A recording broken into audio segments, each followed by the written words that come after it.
Dalam pembelajaran mata pelajaran biologi kelas 10 pada materi daur ulang limbah. Pada materi ini kita akan mempelajari bagaimana proses daur ulang limbah sehingga peserta didik bisa mengetahui dalam proses daur ulang limbah. Baik, terlebih dahulu kita mempelajari dulu macam-macam limbah. 1. Limbah anorganik, dan yang kedua limbah organik. Jadi ada 2 macam limbah ya. Nah, yang pertama limbah anorganik itu seperti plastik, kaca, aluminium, seng, besi, dan lain-lain. Limbah anorganik seperti tumbuhan kering, kotoran hewan, kertas, dan lain-lain. Semua limbah tersebut dapat didaur ulang, namun khusus limbah organik tanpa didaur ulang pun dapat terurai bersama tanah. Jadi semua limbah itu dapat didaur ulang, baik itu limbah anorganik maupun limbah organik. Namun khusus untuk limbah organik itu tanpa didaur ulang pun dapat terurai. Sedangkan limbah anorganik itu tidak dapat terurai. Sehingga dalam proses supaya limbah anorganik itu tidak menyebabkan terganggu bagi kehidupan organisme, maka alternatifnya limbah anorganik harus didaur ulang. Jadi saya ulangi, limbah organik, limbah yang dapat didaur ulang, limbah yang dapat terurai bersama tanah, di dalam tanah. Sedangkan limbah anorganik tidak dapat terurai di dalam tanah, sehingga agar tidak terpolusi pada tanah atau pada air yang dapat menyebabkan terganggunya kehidupan organisme, maka limbah anorganik harus dikumpulkan dan sebisa mungkin didaur ulang kembali agar dapat bermanfaat dalam kehidupan. Begitu ya. Jadi ini kita mempelajari dalam kehidupan kita, limbah anorganik seperti plastik, kaca itu tidak dapat terurai, sehingga supaya tidak mengganggu kehidupan bagi organisme yang lain karena dia tidak bisa terurai di dalam tanah, maka limbah anorganik ini harus dikumpulkan dan sebisa mungkin harus didaur ulang kembali. Nah, daur ulangnya itu agar bisa dimanfaatkan dalam kehidupan. Sedangkan limbah organiknya ini limbah yang dapat terurai bersama tanah, di dalam tanah ya. Sehingga walaupun tidak didaur ulang pun tidak masalah karena dapat terurai. Namun limbah organik ini pun juga dapat didaur ulang. Baik, ini macam-macam daur ulang limbah, macam-macam limbah ya. Limbah anorganik, limbah organik. Jadi limbah anorganik seperti plastik, besi, dan lain-lain tadi ya. Seperti yang terlihat pada gambar. Ini limbah anorganik. Sedangkan limbah organik ini dari organ-organ tubuh organisme, dari hasil organisme yang sudah tidak dipakai lagi, sehingga dapat terurai bersama tanah. Jadi bahan-bahan organik itu tercampur bersama tanah dan dapat terurai. Oke, ini kita mempelajari terlebih dahulu untuk limbah anorganiknya. Jadi macam-macam daur ulang limbah anorganik seperti yang terlihat pada gambar. Misalnya plastik ya. Plastik ini kan ada macam-macam. Ada plastik yang dipakai sebagai gelas minuman, plastik gelas minuman. Nah, dari plastik gelas minuman ini bisa didaur ulang ya. Bisa didaur ulang misalnya untuk hiasan. Nah, di sini salah satu contohnya hiasan pohon Natal. Jadi gelas plastik ini diberi warna, kemudian digunting dengan bentuk yang sedemikian rupa menyerupai pohon Natal, sehingga dapat membentuk suatu pohon.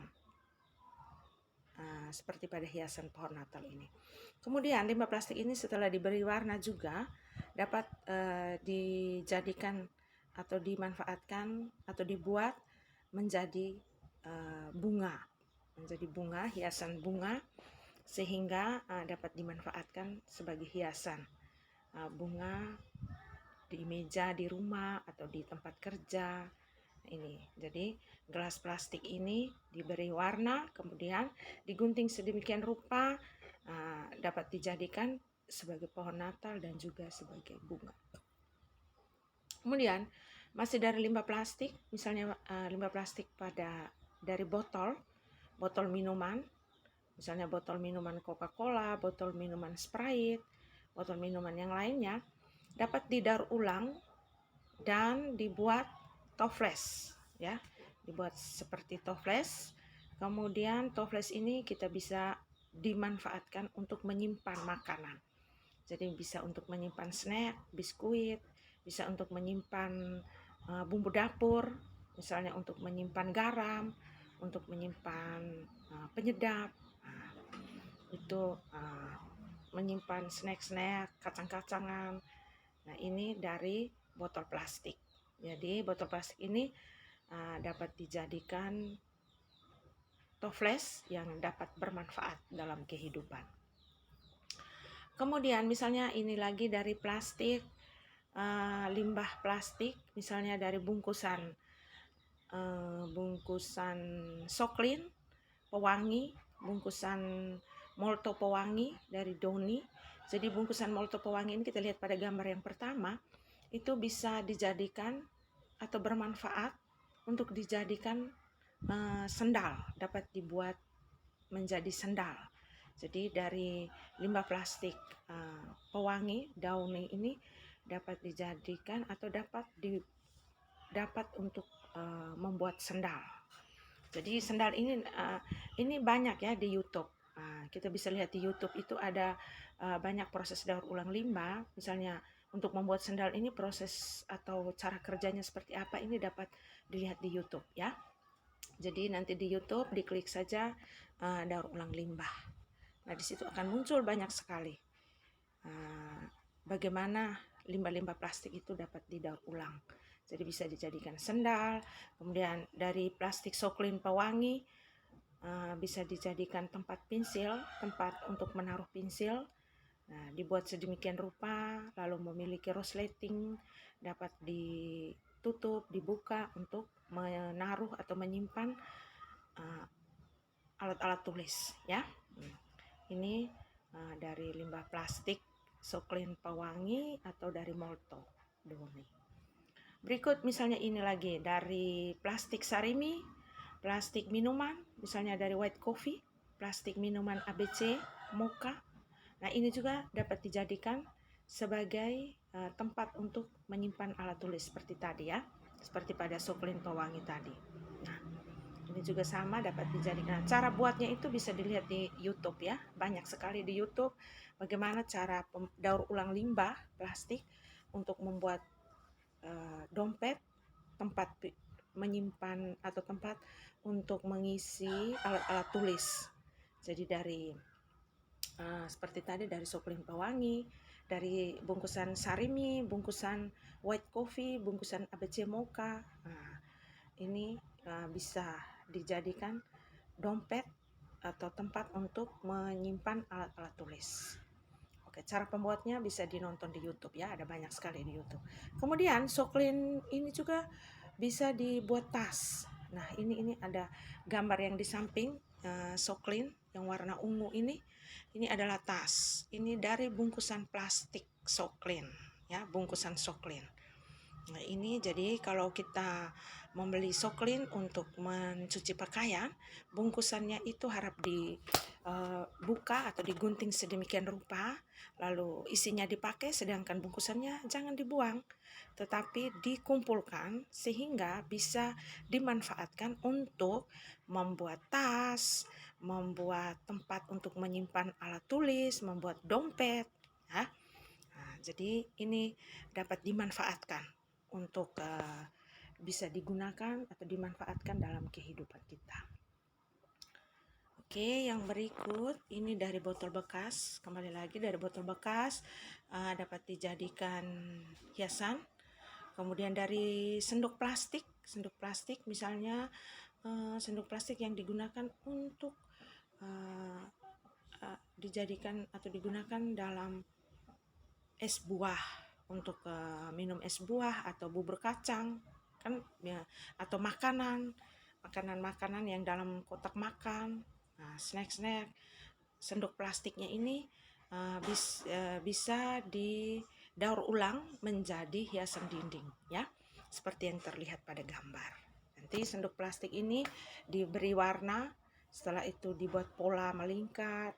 Ada banyak ya manfaat dari sendok plastik ini untuk dijadikan hiasan dinding atau dijadikan toples dan lain sebagainya. Nanti dapat dilihat di YouTube ya, ada banyak sekali proses pembuatan pemanfaatan daur ulang limbah itu. Nah, ini dari gelas bekas minuman, misalnya ale-ale, Frutamin. Nah, ini bisa dijadikan hiasan dinding, gantung-gantungan pada dinding atau tirai jendela atau tirai pintu. Kemudian bisa dimanfaatkan untuk membuat hiasan bunga yang bisa dipakai dalam kehidupan kita sehari-hari untuk menghias meja belajar, menghias meja tamu, meja di kelas. Nah, ini bisa kita pakai dari dari gelas plastik bekas minuman, misalnya dari ale-ale atau Frutamin ya. Ini limbah-limbah plastik ini jangan dibuang, tetapi dikumpulkan agar dapat didaur ulang dan dimanfaatkan dalam kehidupan kita sehari-hari. Nah, ini pada gambar ini itu adalah bungkusan buah. Misalnya kita membeli buah apel atau buah pir. Nah, buah apel atau pir itu diberi bungkusan. Ya, diberi bungkusan. Nah, bungkusan buah ini dapat dijadikan bunga. Dibuat sedemikian rupa sehingga bisa dijadikan bunga. Ini di YouTube pun banyak ya.